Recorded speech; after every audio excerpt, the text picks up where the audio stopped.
bladder, and then if I push that forward, identify that would be the ureter, and then if I pull the bladder back, now can you see these two tubes right here?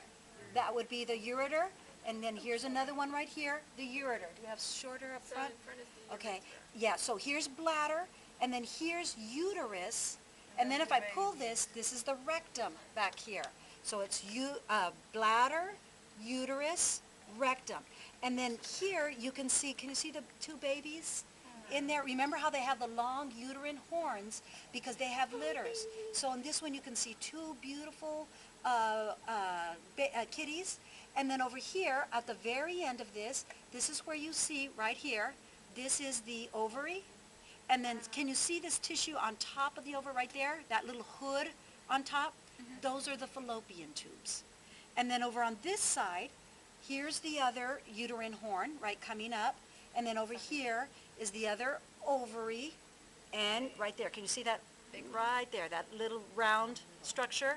There's the ovary and then the fallopian tube. And then so we decided to go ahead and cut this one up. And you could just see the beautiful baby. This is the placenta around the baby. Can you see the little sac there? This is the sac. And if you take out the baby's still attached by the umbilical cord. Can you see how beautiful with the tail? You can even see the little claws there. And the mouth, you can see the tongue and the mouth. Can you see that? Isn't that beautiful? Just an incredible opportunity. When we first took them out, I can't tell if it's a him or her, the amniotic sac, of course, was completely covering with the fluid still in there, but we broke open through it so that we could see. And so this placenta, of course, is attached to the inside. It's the endometrium that I was talking about, that buildup of that endometrium and some other tissues, and it's normally enclosed, it was enclosed like that. And, that placenta in humans is quite large. Imagine the size of a baby. Can you think of a newborn baby? The placenta is about the same size. It's about this size, even larger.